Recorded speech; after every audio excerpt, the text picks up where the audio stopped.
Assalamualaikum warahmatullahi wabarakatuh. Innal hamdalillah nahmaduhu wa nasta'inuhu wa nastaghfiruh wa na'udzu billahi min syururi anfusina wa min sayyiati a'malina. May yahdihillahu fala mudhillalah wa may yudlil fala hadiyalah. Asyhadu an la ilaha illallah wahdahu la syarikalah wa asyhadu anna Muhammadan abduhu wa rasuluh sallallahu alaihi wa ala alihi wa ashabihi wa man tabi'ahum bi ihsan ila yaumiddin, amma ba'd. Alhamdulillah, pada malam hari ini kita di majelis ke-47 dalam pembahasan kitab Bulughul Maram min Adillatil Ahkam karya Al-Imam Al-Hafidh Ibn Hajar Al-Asqalani Asy-Syafi'i rahimahullahu ta'ala. Pada malam hari ini kita masih di Kitabus Shalah Babul Adhan, kitab salat bab adhan, dan kita akan masuk di hadits ke-20 dalam bab adhan dan hadits ke-197 di kitab Bulughul Maram. Kata Imam Al-Hafidh Ibn Hajar rahimahullah di hadits 197, wa an Jabir radhiyallahu ta'ala anhu qala anna Rasulullah sallallahu alaihi wa alihi wasallam qala li Bilal idza adzanta fatarassal wa idza aqamta, salah harokat itu, wa idza aqamta fahdur waj'al baina adanika wa iqamatik qadra ma yafrugul akilu min akli. Al-hadits rawahu Tirmidzi wa dha'afah. Kata beliau dari Jabir radhiyallahu anhu, beliau berkata bahwa Rasulullah sallallahu alaihi wasallam bersabda kepada Bilal, jika engkau adzan, itu menyerukan adzan, maka fatarassal, maka perlambatlah. Iya, perlambatlah. Wa idza aqamta, dan jika engkau qomat, fahdur, percepatlah. Dan jadikanlah antara adzan dan iqamahmu itu kira-kira orang yang makan telah selesai dari makannya. Ini jarak antara iqamah dan adzan, sekaligus cara adzan. Kata bola hadits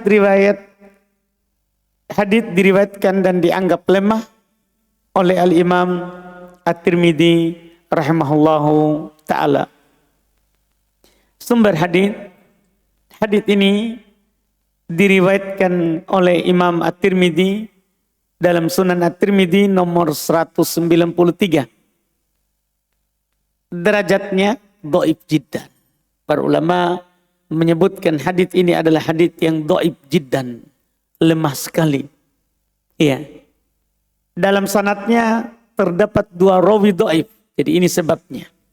Di dalam sanadnya ada 2 rawi dhaif dan ditinggalkan haditsnya, yaitu rawinya matrukul hadits.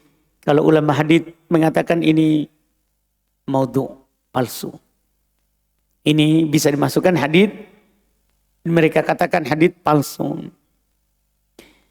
Yaitu ada Abdul Mun'im, ya, as-siqa, matruk, ditinggalkan haditsnya, dan ada Yahya ibn Muslim al-Buka, juga dhaif. Dengan 2 sebab ini, hadits ini adalah hadits yang dhaif, yang menjelaskan cara adzan dan cara iqamat serta jarak antara adzan dan iqamah. Kalau cara adzan dan iqamah sudah lewat bersama kita, ya.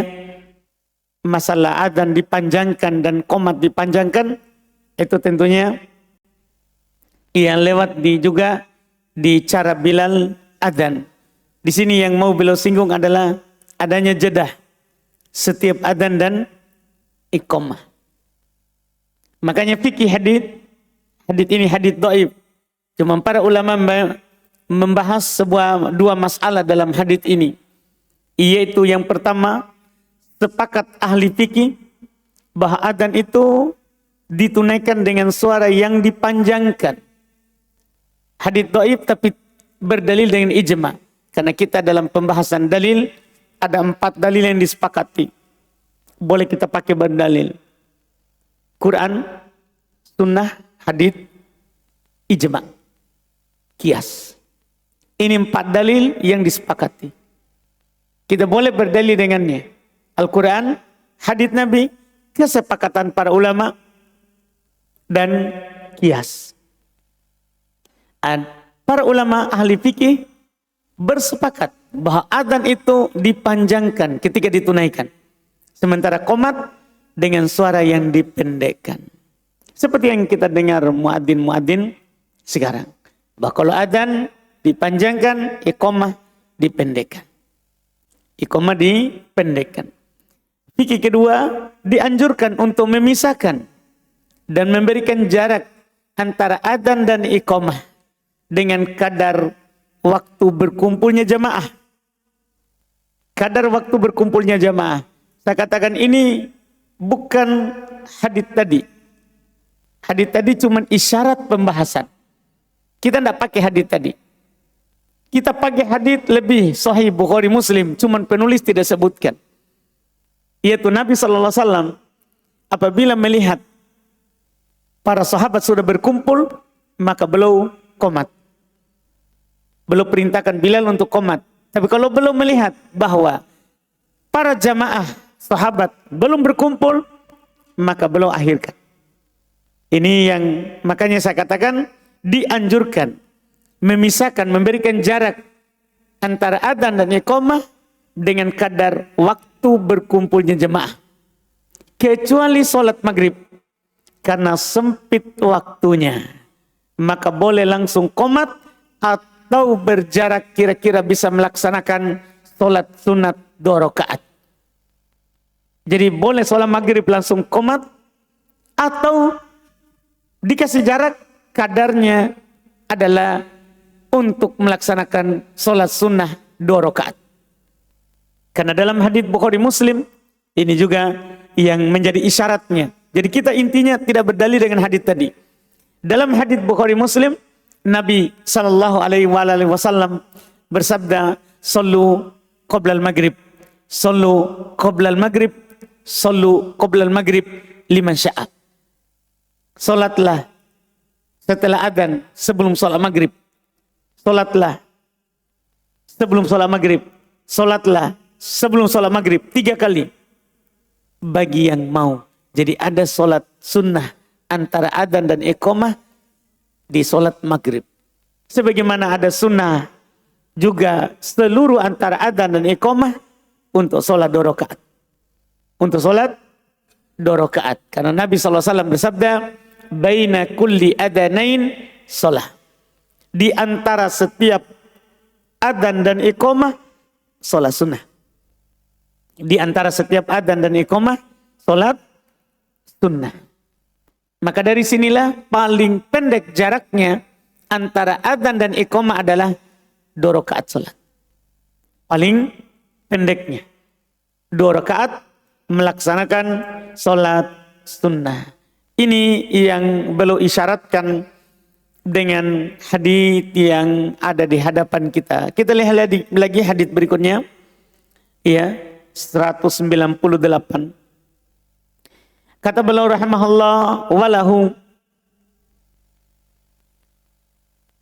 an Abi Hurairah radhiyallahu taala anhu qala anna Nabiyya sallallahu alaihi wasallam qala la yu'adzinu illa mutawaddi wa dha'afahu aidha. Ini sama masih riwayat Imam Tirmidzi. Dalam riwayatnya pula, itu riwayat Imam Tirmidzi, dari Abu Hurairah radhiyallahu taala anhu, beliau berkata bahwa Nabi sallallahu alaihi wasallam bersabda, tidak diperkenankan adzan kecuali orang yang telah berwudu. Ini masalah isyarat pembahasan apakah muadzin itu harus wudu dipersyaratkan atau tidak. Kata beliau hadis tersebut juga dinilai lemah. Hadis ini diriwayatkan oleh Imam At-Tirmidzi nomor 200. Derajatnya dhaif juga. Jadi yang menerangkan orang muadzin itu harus wudu dhaif. Terdapat dua kelemahan dalam hadis ini. Ada dua kelemahan dalam hadis ini.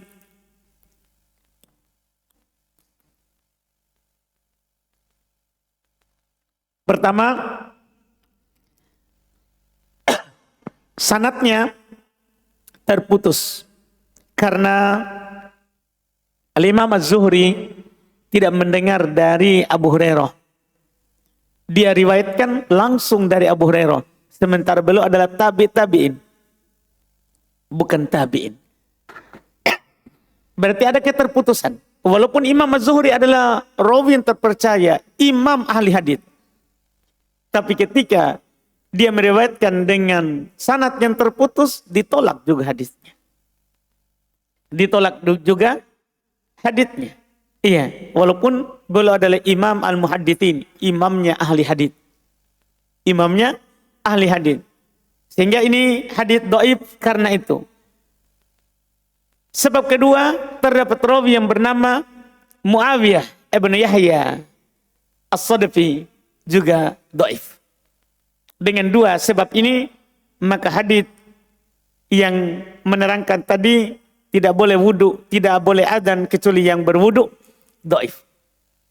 Fikih hadis yang ini yang beliau ingin sampaikan kepada kita lewat isyarat hadis ini. Pertama, tidak dipersyaratkan toharo dalam adzan. Kenapa? Hadis tadi dhaif. Tidak dipersyaratkan toharo bagi muadzin. Karena hadis tadi dhaif. Tidak boleh kita katakan syarat bertoharo sementara tidak punya dalil. Sementara tidak punya dalil yang kuat. Ini fikih pertama. Ada dalil tadi, la yu'adzin illa mutawaddi. Tidak ada yang boleh adzan kecuali yang berwudu, dhaif. Riwayat Imam Tirmidzi, dhaif. Sehingga kita katakan pemahaman kebalikan dari isyarat ini tidak dipersyaratkan toharo dalam adzan. Fikih kedua, yang utama yang mengumandangkan adzan adalah orang yang sudah berusia balik dan tidak mengapa jika dilakukan oleh yang belum balik. Dari mana kita bisa dapat pembahasan ini? Kan orang yang belum balik itu kan walaupun berwudu, tidak sah juga wudu. Orang yang belum balik, karena kan dia belum mukallaf. Dia belum mukallaf. Dari situlah terdapat isyarat. Apakah dipersyaratkan juga harus orang yang sudah berusia balik? Bagi yang ingin adzan, maka di sini yang utama ya yang sudah balik, dan tidak mengapa jika dilakukan oleh yang belum balik, karena tidak dipersyaratkan toharo. Tidak dipersyaratkan toharo. Ini yang belum isyaratkan di hadits ini. Kemudian hadits berikutnya 199 200 langsung 2. Kata beliau walahu an Ziyad ibn al-Harith radhiyallahu ta'ala anhu qala Rasulullah sallallahu alaihi wasallam wa man adzana fa huwa yuqim. Ini masalah siapa yang adzan, siapa yang qomat. Wa man adzana wa huwa yuqim wa dha'afahu aidha. Semua ini riwayat Tirmidzi, semua beliau dhaifkan. Jadi Imam Tirmidzi bawakan hadis dan dia dhaifkan. Wali Abu Daud fi hadits Abdullah ibn Zaid annahu qala ana ra'aituhu ya'ni al-adzan wa ana kuntu uriduhu qala fa akim ant wa fihi dha'fun aidha. Kata beliau dalam riwayat yang lain dari Ziyad ibn al-Harith bahwa Rasulullah sallallahu alaihi wasallam bersabda, barang siapa yang telah adzan maka dialah yang akan iqamat. Dialah yang akan qomat. Siapa yang adzan dialah yang qomat. Hadits ini juga dinilai lemah. Sebentar kita akan lihat ya sisi kelemahannya. Menurut riwayat Imam Abu Daud dari hadits Abdullah bin Zaid, beliau berkata, saya telah memimpikannya, yaitu mimpi beradzan, dan saya menginginkannya. Jadi Abdullah bin Zaid bermimpi melihat adzan, kan begitu. Dan dia inginkan, dia mengumandangkan adzan, tapi Rasulullah kan suruh ajarkan kepada Bilal. Maka Rasulullah sallallahu alaihi wasallam bersabda, baik, qomatlah engkau. Jadi Abdullah bin Zaid disuruh qomat, Bilal adzan. Ini kan bertentangan. Tadi siapa yang adzan, dialah yang qomat. Kalau ini Bilal yang adzan, Abdullah bin Zaid qomat. Gimana ini nanti?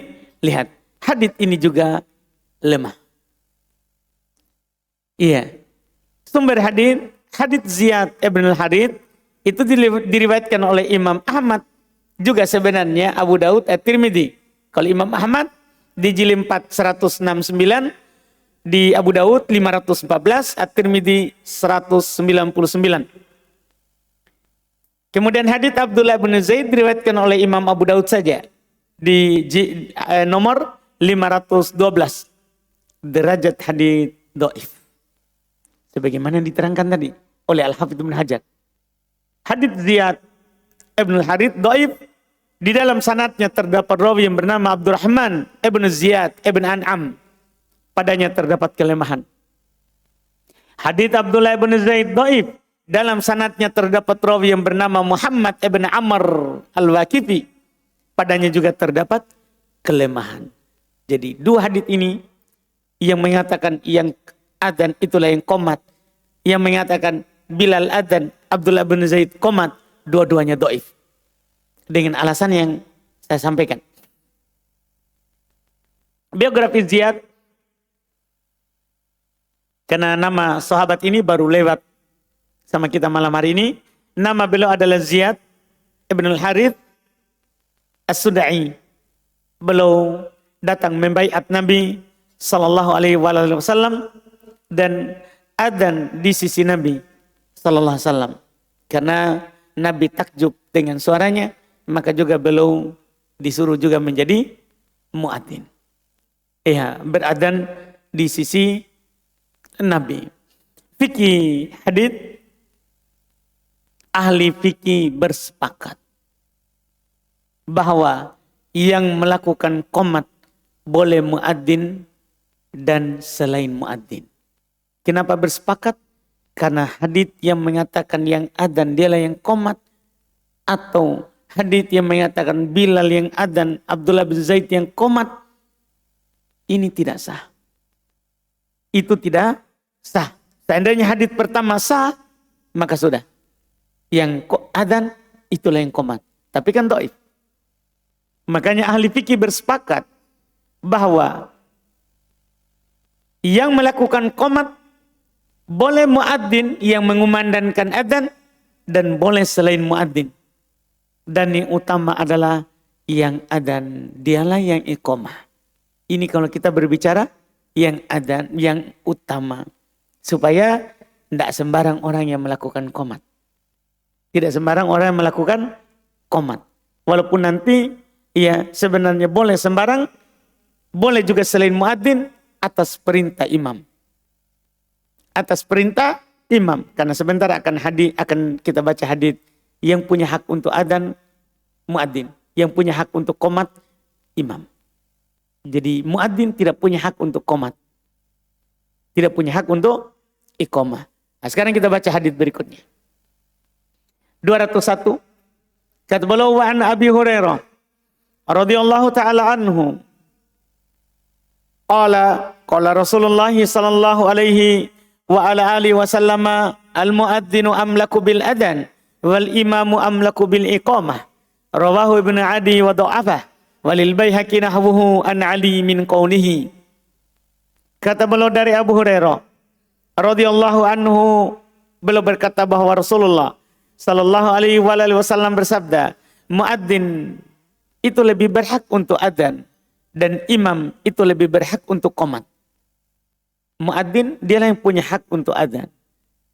imam dialah yang punya hak untuk qomat. Yaitu kapan adzan, haknya muadzin. Kapan qomat, haknya imam. Haknya imam. Beliau katakan, diriwayatkan dan dianggap lemah oleh Ibnu Adi. Menurut riwayat Al-Baihaqi, ada hadits semisal dari Ali radhiyallahu taala anhu, dari ucapannya, dari perkataannya. Itu perkataan Ali bin Abi Thalib radhiyallahu taala anhu, bukan dari ucapan Nabi. Sumber hadits Abu Hurairah itu diriwayatkan oleh Imam Ibn Adi dalam kitab Al-Kamil. Ada namanya, Ibn Adi punya karangan yang namanya Al-Kamil. Al-Kamil Ibn Adi. Dan hadits ini di dalam Al-Kamil di jilid 4, halaman 1327. Dan hadits Ali diriwayatkan oleh Imam Al-Baihaqi di kitab beliau, di jilid 2 halaman 19. Derajat hadits Abu Hurairah dhaif. Hadits Abu Hurairah itu dhaif. Kenapa? Ini yang paling penting. Karena kita harus tahu sebab dhaifnya. Karena dalam sanadnya terdapat rawi yang bernama Syarik, dia dhaif. Dan hadits Ali sahih, yaitu ucapan Ali sahih. Nah, inilah yang kita pakai berdalil. Hadits Abu Hurairah dhaif dari Nabi, tapi dari perkataan Ali sahih. Maka kita bangun fikih di atas itu. Fikih hadits, seorang muadzin diwakilkan untuk beradzan. Tidak butuh bertanya kepada imam sholat. Untuk adzan dia tidak perlu tanya, saya adzan atau belum. Tidak perlu. Dia yang lihat sendiri waktu. Kapan dia lihat waktu sudah masuk, adzan, tanpa dia tanya kepada imam. Dan imam diwakilkan perkara iqamah. Iya. Maka seorang muadzin tidak boleh qomat kecuali setelah isyarat dari imam sholat. Ini fikih yang sangat bagus. Makanya kita katakan tadi, kalau misalnya imam isyaratkan kepada seorang untuk qomat, boleh dia qomat walaupun bukan muadzin. Walaupun bukan muadzin. Iya, ini yang dibahas di dalam pembahasan siapa yang punya hak untuk adzan dan siapa punya hak untuk qomat. Dari sini kita pahami, kadang di sebagian tempat muadzin kalau sudah bunyi itu langsung qomat. Setelah itu cari imam. Mana imam ini? Tentunya salah. Orang tidak boleh hanya bunyi masuk waktu antara adzan dan qomat, langsung dia qomat. Tanpa dia lihat imam. Tidak. Dia harus lihat dulu imam. Iya. Pengalaman kita waktu di pesantren, Masya Allah. Kalau ada muadzin langsung qomat tanpa melihat imam, dia yang disuruh imam. Dia yang disuruh imam. Itulah hukumannya. Itulah hukumannya. Ya, bahkan sebagian masyayikh marah. Kalau dia menjadi imam, dia marah. Kalau muadzin qomat, walaupun ada syekh lain yang suruh. Misalnya syekh yang diwakilkan menjadi imam, dia lain menjadi imam sholat rawatib. Dia sudah jadi imam rawatib, imam 5 waktu. Kemudian ada syekh lain sudah berdiri, suruh qomat. Itu dimarahi oleh masyayikh. Kenapa kamu qomat? Saya belum keluar. Saya belum isyaratkan. Dia bilang Ustadz Fulan. Enggak. Syekh Fulan. Tidak. Karena memang harus begitu aturannya. Iya. Tidak boleh orang sembarang suruh qomat nih. Enggak boleh. Itu haknya imam. Itu haknya imam. Kita harus tahu dan harus paham semua hak dan kedudukan kita. Enggak boleh kita sembarang. Iya. Karena ini masalah amanah. Masalah amanah di dalam syariat kita. Karena syariat Islam alhamdulillah mengatur segala sesuatu.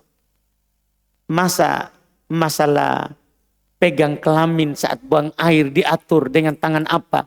Masalah adzan iqamat tidak diatur. Kan tidak mungkin. Iya kan? Itu kan masalah sederhana diatur. Kalau kamu buang air, jangan pegang kelaminmu dengan tangan kanan. Peganglah dengan tangan kiri. Masalah itu saja diatur. Apakah kita bisa berpikir dan bersangka bahwa syariat kita tidak urus masalah adzan dan iqamah. Kapan adzan, kapan iqamah, siapa yang adzan, siapa yang qomat. Tentunya kita tidak boleh bersangka seperti itu. Karena ini syariat Islam, syariat yang sempurna. Semua diatur. Bahkan diajarkan kepada kita segala sesuatu. Biar itu burung terbang di langit. Kenapa dia terbang tidak jatuh? Sementara saya mau terbang dari lantai 3, jatuh. Itu diatur. Diatur semuanya. Kata Abu Dar, tarokana Rasulullah sallallahu alaihi wasallam wa qad 'allamana kulla syai'in ilma. Rasulullah sallallahu alaihi wasallam meninggalkan kami di umur 63 tahun dalam keadaan beliau telah mengajarkan kepada kami segala sesuatu ilmunya. Semuanya. Iya. Hatta ta'ir yuqallibu janahihi fil hawa. Hingga burung yang mengepakkan sayapnya di langit. Itu diajarkan ilmunya. Semua diajar. Makanya seorang cukup belajar saja. Kalau tidak tahu, bertanya. Itu intinya. Cukup dia belajar. Dan kalau dia tidak tahu, bertanya. Belum paham, bertanya. Karena syariat ini adalah syariat yang sempurna. Di antaranya ini masalah siapa yang punya hak untuk adzan dan siapa yang punya hak untuk qomat. Kemudian hadits berikutnya 203. Kata beliau rahimahullah, wa an Anas radhiyallahu taala anhu qala Rasulullah sallallahu alaihi wasallam la yaruddu du'a. Ini menuju ujung. Ya, sudah menuju ujung ini tentang adzan. Sisa 2 hadits penutup tentunya sisa disinggung doa. Iya, antara adzan dan iqamah dan doa setelah mendengarkan adzan. Kata beliau, wa an Anas radhiyallahu ta'ala anhu qala Rasulullah sallallahu alaihi wasallam la yaruddu du'a bainal adzan wal iqamah. Rawahu Nasa'i wa sahahu Ibnu Khuzaimah. Dari Anas radhiyallahu ta'ala anhu beliau berkata, Rasulullah sallallahu alaihi wasallam bersabda, doa antara adzan dan iqamat itu tidak akan ditolak. Masya Allah. Banyak kita lalai antara adzan dan iqamah. Padahal di situ termasuk waktu mustajabah untuk berdoa. Tidak ditolak. Doa antara adzan dan iqamat itu tidak akan ditolak. Riwayat An-Nasa'i dan dianggap lemah oleh Ibnu Khuzaimah. Iya, itu salah ya. Dianggap sahih. Wa sahahu Ibnu Khuzaimah. Mohon maaf itu salah ketik. Iya. Sumber hadits ini diriwayatkan oleh Imam An-Nasa'i di Sunan Al-Kubra tentunya. Jadi 93 halaman 32. Ibnu Khuzaimah di dalam Sahih Ibnu Khuzaimah jilid 1 halaman 221. Derajat hadits sahih. Hadits ini hadits yang sahih. La yaruddu du'a bainal adzan wal iqamah. Doa tidak akan ditolak antara adzan dan iqamah. Fikih hadits disunahkan untuk berdoa kebaikan dunia akhirat di antara adzan dan iqamah. Itu intinya. Karena kan tidak ditolak doa, berarti ada anjuran untuk berdoa. Anjuran untuk berdoa antara adzan dan iqamah. Itu pertama.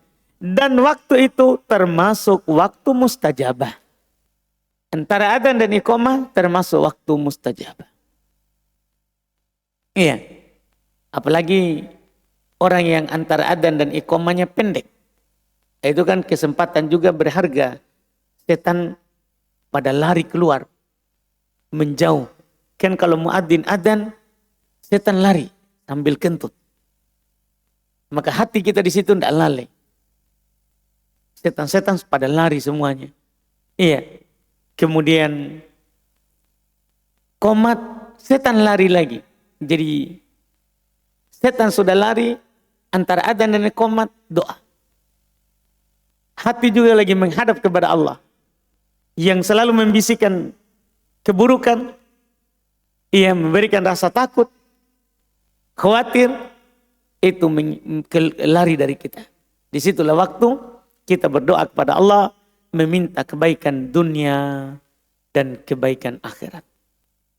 Meminta kebaikan dunia dan kebaikan akhirat. Hadis ke-204, hadis terakhir dan penutup dalam bab adzan.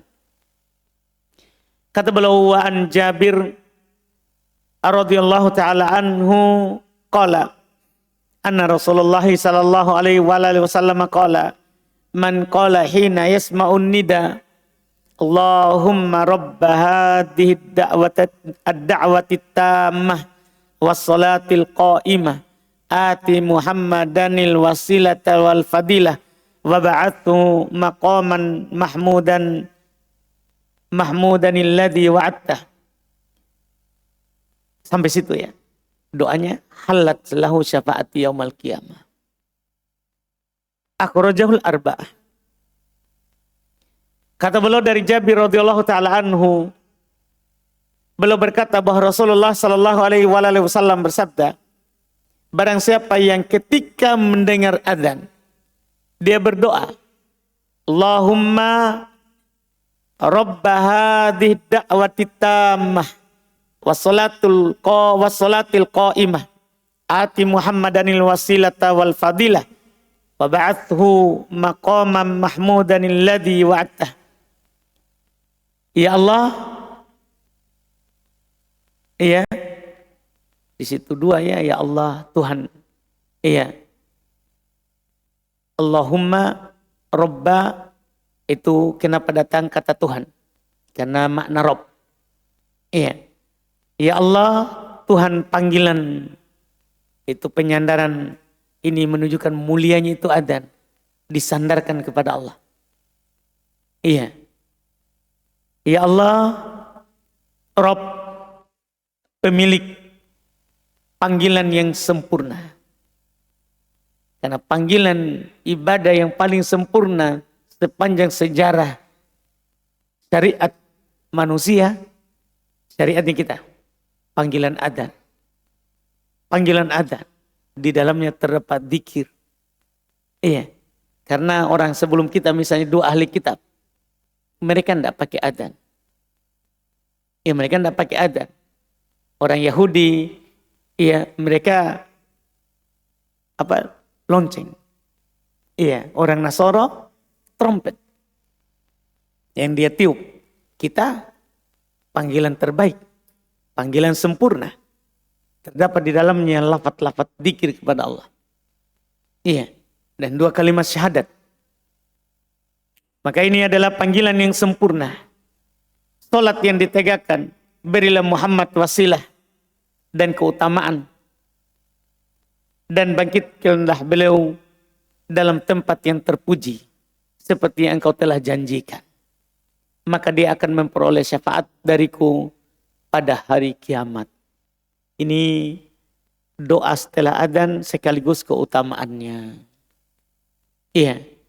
Sumber hadits kita lihat dulu. Hadits ini diriwayatkan oleh Imam Abu Dawud. Kan belum bilang Imam 4. Maksudnya Imam Abu Dawud di nomor 225. At-Tirmidzi nomor 211. An-Nasa'i jilid 2 halaman 26. Ibnu Majah nomor 722. Bahkan sebenarnya hadits ini kalau kita periksa lagi diriwayatkan oleh Imam Al-Bukhari juga. Nomor 614. Di nomor 614. Derajat hadits sahih. Fikih hadits, sunnah membaca doa tersebut setelah mendengar adzan. Sunnah kita membaca doa tadi setelah mendengar adzan. Dan kita akan mendapatkan keutamaan syafaat Nabi pada hari kiamat. Jelas kalau di hadits. Siapa yang mengucapkan doa itu setelah mendengarkan muadzin adzan, maka dia akan mendapatkan syafaat Nabi sallallahu alaihi wa ala alihi wasallam. Dan sebagai faedah, ada juga doa-doa lain yang disunnahkan untuk dibaca. Tapi penulis tidak sebutkan karena beliau cukupkan dengan itu saja. Itu ada doa yang dituntunkan dalam hadits riwayat Imam Muslim dari Abdullah ibn Amr bin As. Rasulullah SAW bersabda, kalau seandainya beliau tambah-tambah lagi ini lebih bagus supaya ya kita banyak mengetahui banyak doa dalam adzan. Iya, setelah mendengarkannya. Dalam hadits ini riwayat Imam Muslim, Nabi bersabda, "Idza sami'tum al-muadzin yu'adzin." Kalau kalian mendengar muadzin adzan, fakulu mithla ma yaqulul muadzin. Maka ucapkanlah seperti yang dikatakan oleh muadzin. Itu yang sebelumnya kan. Jawablah adzannya dengan mengikuti ucapannya. Kecuali dua hayalah. Kita ucapkan la haula wala quwata illa billah. Setelah itu, tsumma shallu alayya. Masya Allah, ini dia. Kemudian bersolawatlah kepadaku. Berarti ketika kita sudah mendengarkan adzan, kita bersolawat kepada Nabi. Itu anjuran dalam riwayat Muslim. Ini dianggap doa kedua. Jadi kita sudah baca tadi itu. Allahumma rabba hadhihi da'wati tammah wassalatul qa'imah ati Muhammadanil wasilata wal fadilah wa ba'athu maqama mahmudal ladzi wa'ata. Sampai di situ ya. Adapun tambahan innaka la tukhliful mi'at dhaif. Itu tambahan yang syad. Itu adalah tambahan yang syad, dhaif, mungkar. Iya, sampai situ saja tadi doa. Kemudian kita disunahkan untuk bersolawat kepada Nabi. Kita bersolawat kepada Nabi. Biar kita katakan, Allahumma sholli ala Muhammad. Biar sampai situ. Atau sallallahu alaihi. Biar sampai situ. Kita sudah dianggap bersolawat. Dan boleh kita bersolawat lengkap. Dengan solawat Ibrahimiyah. Allahumma sholli ala Muhammad wa ala ali Muhammad. Kama shollaita ala Ibrahim wa ala ali Ibrahim. Dan seterusnya. Iya. Dan Nabi menyebutkan keutamaannya. Fa innahu man shalla alayya salatan. Sesungguhnya siapa yang solawat kepadaku satu kali. Sallallahu alaihi biha asyra. Maka Allah akan bersolawat untuknya 10 kali. Ini keutamaan kita bersolawat juga kepada Nabi. Setelah mendengar adzan. Tsumma sallallahu lil wasilah. Fa innaha manzilatun fil jannah. Kemudian mintakan kepada Allah untuk wasilah. Itu tadi Allahumma rabba hadhihi ad-da'wati tammah. Nah, dari sini kita tahu urutannya. Sholawat dulu baru doa tadi. Karena Nabi bilang sholawat dulu baru berdoa. Mintalah wasilah untukku. Itulah wasilah tadi. Ati Muhammadanil wasilah wal fadilah. Berikanlah Muhammad wasilah dan fadilah. Iya. Kemudian di antara juga doa, ini riwayat Muslim ya. Setelah itu barulah muncul tadi hadits halat lahu syafa'ah, sama tadi. Halal baginya syafaat. Halal baginya syafaat. Ada juga yang disunahkan riwayat Muslim juga dari Sa'ad ibn Abi Waqqas. Kalau kita mendengar muadzin adzan, iya. Apalagi secara khusus dia mengucapkan asyhadu alla ilaha illallah. Ya di dalamnya ketika selesai semua adzan ada ucapan juga yang disunahkan. Kata Nabi, man qala hina yasma'ul muadzin. Siapa yang berucap berdoa ketika sudah mendengar muadzin adzan, asyhadu alla ilaha illallah wahdahu la syarikalah wa anna Muhammadan abduhu wa rasuluh.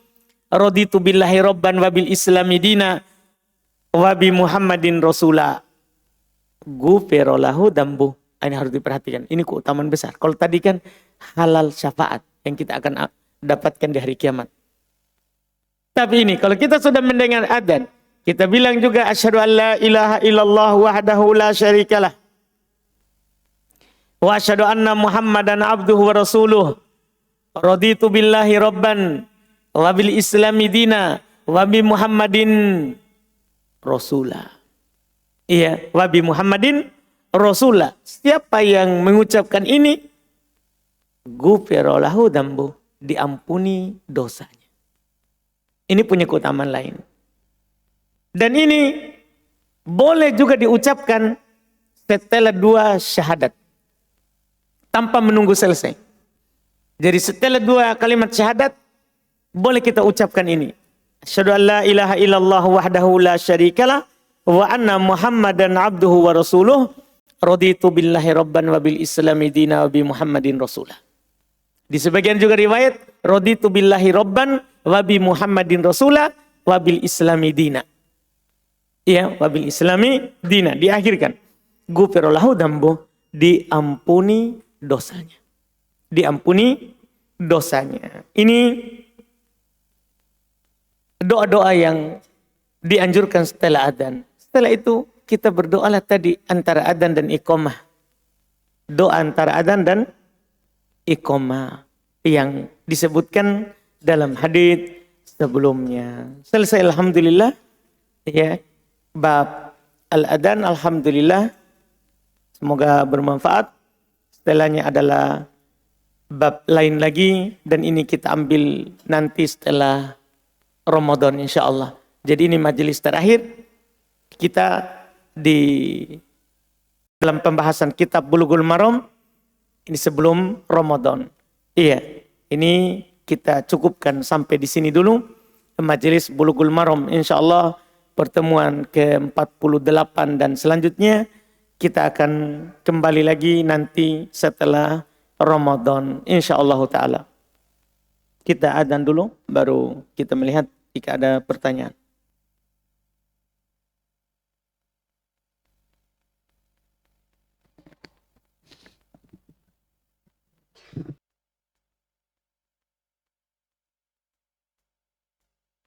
Kita masuk di tanya jawab. Di sini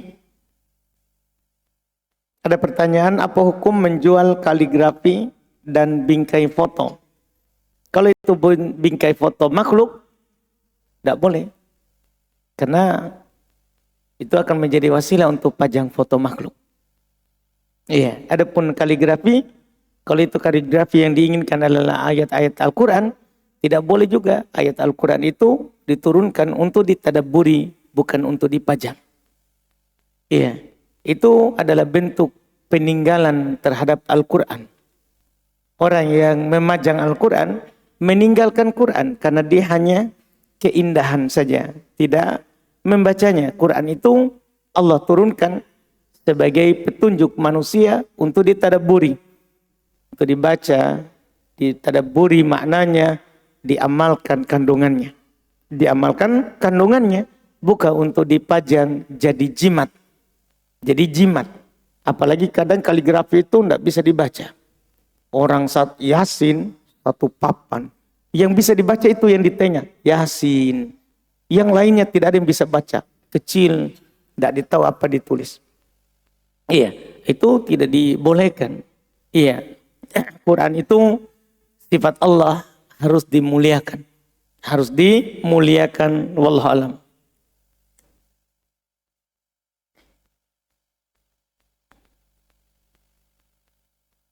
Apakah ada pengharaman puasa setelah tanggal 15 Sya'ban sampai masuk bulan Ramadan? Tidak.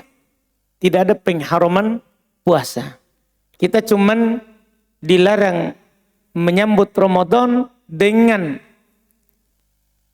puasa sehari atau 2 hari sebelumnya. Itu pun bagi orang yang tidak biasa puasa sebelumnya. Kata Nabi SAW, la tuqaddimu Ramadan bisawmi yaumin wala yaumain. Iya, jangan kalian mendahului Ramadan dengan berpuasa sehari atau 2 hari sebelumnya. Iya, itu dilarang. Dan larangan ini bersifat pengharaman. Larangan ini bersifat pengharaman. Kecuali illa rajulun kana yasumu sauman. Kecuali ada seorang yang biasa berpuasa di hari-hari sebelumnya. Tidak masalah.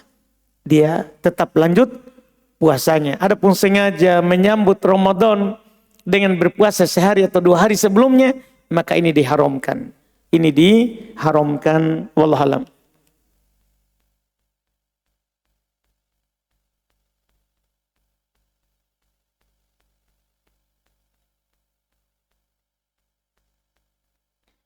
Pertanyaan berikutnya, Afan Ustadz, saya punya teman yang belajar. Orang tuanya awam, sering ke dukun-dukun. Persembahan acara-acara maulid. Semua teman saya sudah sering nasihati orang tuanya. Atau maulid, semua teman saya sudah sering menasihati orang tuanya. Beritahu dalilnya dengan pelan, tidak marah-marah. Tapi orang tuanya tidak menerima masukan anaknya. Tapi apa ini? Apa itu? Ajaran salah, itu dibilang mungkin ajaran salah. Banyak orang tuanya bilang, banyak yang orang tuanya bilang. Jadi teman saya sering sedih, minta saran bagaimana caranya supaya orang tuanya bisa menerima masukan anaknya. Ya, seharusnya kita tidak bersedih. Karena Allah Subhanahu wa taala berfirman di Quran, innaka la tahdi man ahbabta walakinnallaha yahdi man yasha. Sungguh kamu tidak bisa memberi hidayah kepada orang yang kamu cintai. Akan tetapi Allah lah yang memberi hidayah kepada siapa yang dia kehendaki. Seharusnya kamu cukup sampaikan. Nabi saja juga bersedih dulu waktu Abu Thalib tidak mau bersyahadat. Tapi Allah turunkan ayat tadi. Kamu tidak bisa memberi hidayah kepada orang yang kamu cintai. Maka Nabi berhenti bersedih. Datang Ali bin Abi Thalib bilang, pamanmu sudah wafat, sudah mati. Dia bilang, kubur paman ayahmu. Tidak ada lagi kesedihan karena tadinya bersedih karena tidak menerima hidayah. Meninggal di atas agama Abdul Muttalib, agama kekafiran, agama musyrik. Nabi bersedih setelah turun ayat innaka la tahdi man ahbabta walakinnallaha yahdi man yasha. Kamu tidak bisa memberi hidayah orang yang kamu cintai. Akan tetapi Allah lah yang memberi hidayah kepada siapa yang dia kehendaki. Belum tak lagi bersedih. Seharusnya kita juga begitu. Kalau orang tua tak belum bisa menerima hal tersebut, dosa bersedih. Apapun orang tua kita bilang, sabar saja. Paling cuman kita dikatakan sesat, ajaran kamu itu salah, tidak masalah. Nabi saja dikatakan orang gila, tukang sihir, penyair. Itu kan Nabi dituduh begitu. Ya wajar, tidak ada masalah itu. Tidak ada masalah. Jadi kita tidak usah bersedih. Cukup kita berdoa kepada Allah. Bersabar atas ucapan orang tua kita. Berdoa kepada Allah. Semoga beliau dapat hidayah. Semoga orang tua kita dapat hidayah. Ya, karena memang susah itu orang meninggalkan yang namanya hal-hal yang sudah turun-temurun dilakukan. Walaupun kita kasih tahu dalil, dia lebih percaya apa yang diajarkan oleh nenek moyangnya. Karena dia sudah tumbuh dari kecil di atas itu. Dari kecil sudah maulid. Sudah rebutan telur. Dari kecil. Ya susah kita mau angkat. Walaupun kita mau sebutkan dalilnya. Susah. Maka kalau kita sudah sampaikan, cukup kita doakan saja hidayah. Doakan hidayah untuk orang tuanya.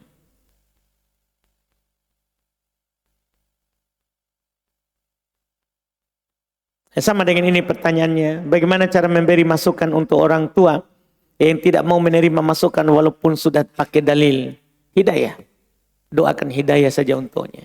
Iya, karena hati orang tua kita itu ada di antara jari dari jari Allah. Allah akan membolak-balikannya kapan dia mau. Jadi berdoa saja kepada Allah. Iya.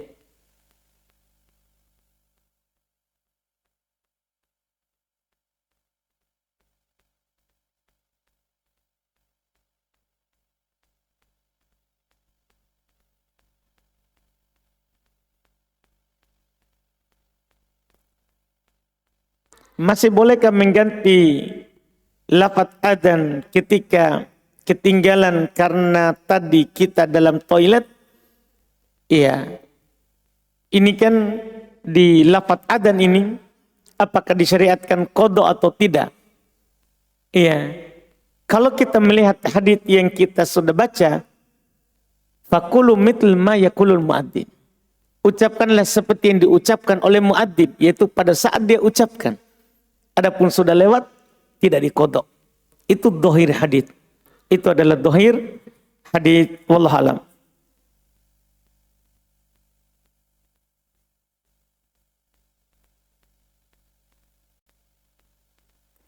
Apakah orang miskin boleh menggunakan BPJS? Tanya pemerintah. Mas, tanya saya. Nah, ini Ustaz, tertulis di KTP saya mubalik. Itu status. Iya, bukan PNS. Bukan juga pegawai swasta. Memang saya cuman hanya Ustaz. Ustaz garing mubalik. Iya, kalau tidak percaya, nggak bisa dicek. Masa kita tanya miskin boleh pakai BPJS sama saya? Itu urusannya pemerintah. Wallahualam.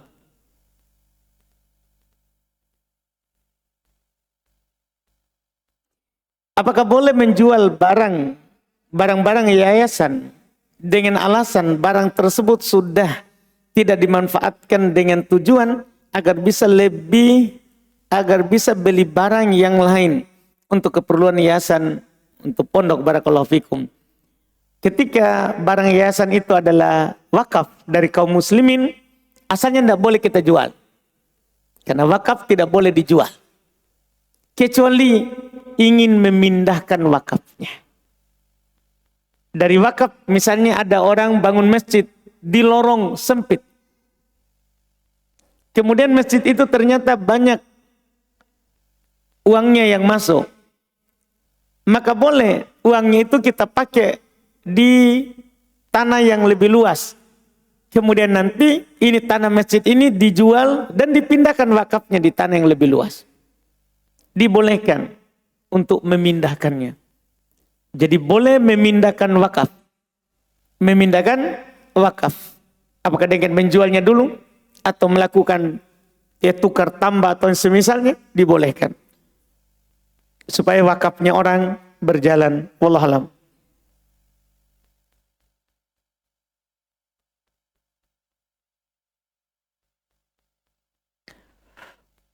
Benarkah ada hadis yang mengatakan bahwa mayit yang memiliki gigi palsu, maka gigi palsunya harus dicabut sebelum dikubur?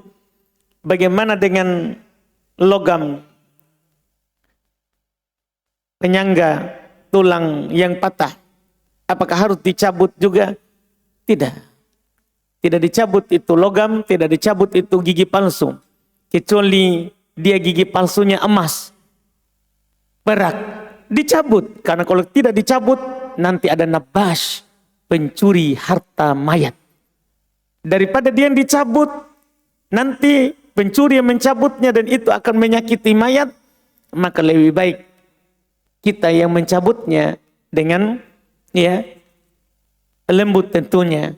Dengan lembut kita panggil dokter untuk mencabutnya kalau memang itu akan terkait dengan tulangnya atau dagingnya. Dan harus berhati-hati karena mematahkan tulang si mayat sama dengan mematahkannya saat dia masih hidup. Jadi kalau itu berharga, dicabut. Dicabut. Kalau berharga. Kalau tidak berharga, biasanya orang tidak akan menggali capek-capek itu cuman dicari logam penyangga tulang. Ya. Dan itu banyak juga didapat. Misalnya tidak berharga, tidak perlu dicabut. Tidak perlu dicabut. Wallahualam.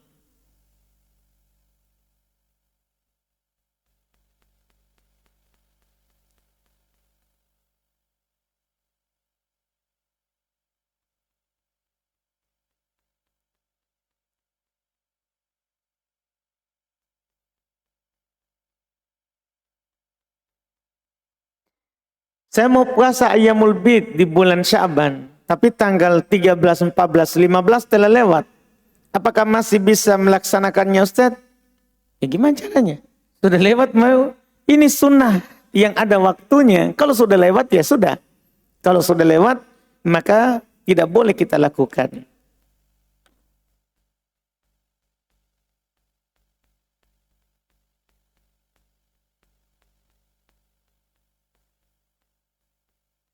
Bagaimana hukum adzan seorang yang punya embel-embel sebelum adzan? Dan itu banyak dilakukan di kampung saya. Seperti bersolawat yang dikeraskan. Ya sah, adzannya sah. Adzannya sah. Cuman tinggal kita kasih tahu saja. Solawat itu bagi yang mendengar adzan. Sama dengan doa adzan. Doa setelah adzan itu bagi yang mendengar adzan. Bukan muadzin. Jadi muadzin tidak perlu berdoa setelah adzan. Allahumma rabb hadhihi wa da'wati tamah. Enggak. Salawat. Enggak. Tempatnya salawat setelah adzan baru berdoa setelah mendengarkan adzan. Itu haditsnya tadi. Dan itu bagi siapa yang mendengarkan adzan, bukan muadzin. Bukan bagi muadzin. Jadi harus dipahami hal tersebut. Lafaz-lafaz haditsnya bagi yang mendengar adzan. Wallahu alam. Bagaimana cara kami menasihati ini? Saya sampaikan saja bahwa Nabi itu menganjurkan berdoa bersalawat bagi yang mendengar adzan. Bagi yang mendengar adzan, wallahu alam.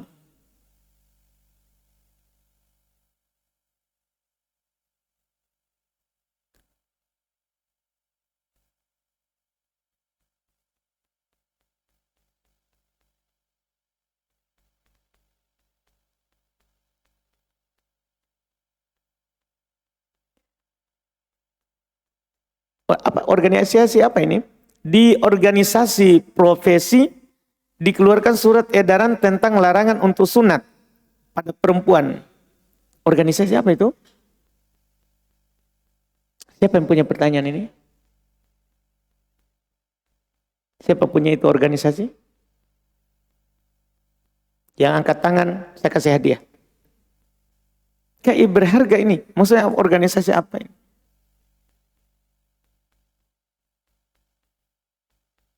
Tidak ada yang berani.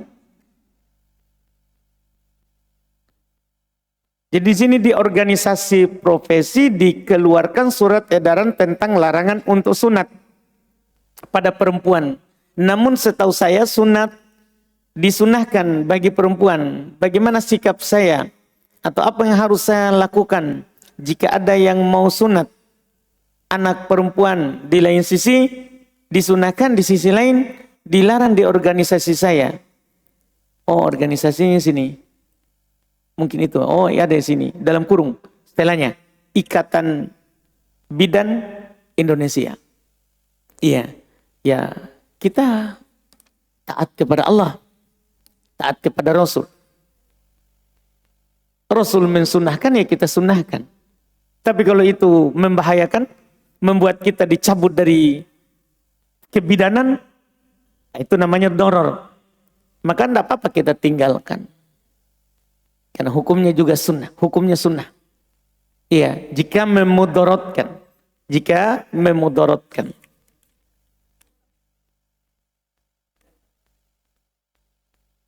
Benar.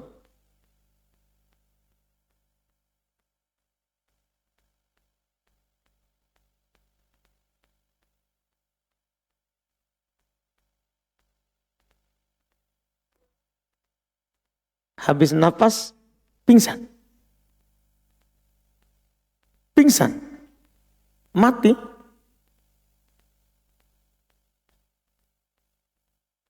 Kehabisan suara. Jadi tiba-tiba langsung tidak bersuara. Boleh. Jadi pertanyaannya bagaimana kalau orang kedua melanjutkan adzan. Setelah muadzin pertama kehabisan suara. Boleh.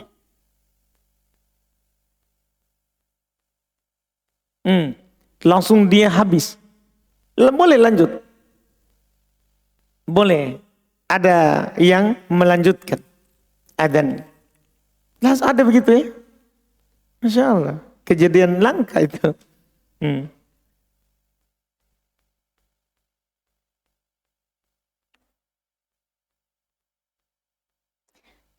Satu lagi pertanyaan kita baca.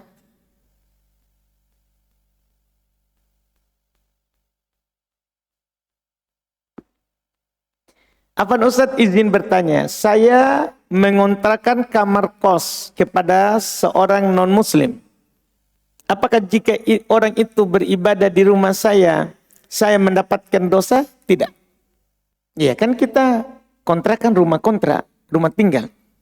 Kalau dia di situ beribadah atau melakukan hal yang misalnya berbau dosa dalam agama kita, kita tidak masuk. Kita tidak masuk dalam hal tersebut karena kita akad jual beli. Kita akadnya adalah akad jual beli, sewa menyewa. Sewa menyewa. Wallahualam. Kita cukupkan. Alhamdulillah.